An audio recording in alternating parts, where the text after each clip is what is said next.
Комисијата за култура, образование и спорт и права на децата денеска ги разгледа 4 точки кои се најдоа на дневен ред,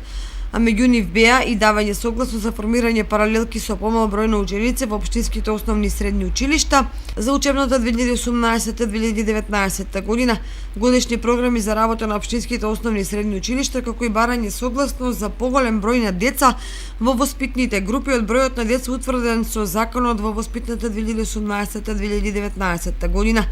Комисијата за финансии, буџет и локален економски развој ја разгледаа само информацијата за аплицирани и реализирани проекти на општина Кочани за периодот од јануари до септември 2018 година.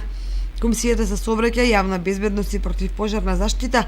го разгледа полугодишниот извештај за состојби и услови во кои се одвиваше работата на полициската станица Кочани во првото полугодие од 2018 година, а Комисијата за здравство и социјална заштита ја разгледа точката за барање согласност за поголем број на деца во воспитните групи од бројот на деца утврден со закон. 16-та редовна седница на Советот на општина Кочани ќе се одржи на 17 септември, понеделник, со почеток во 9 часот.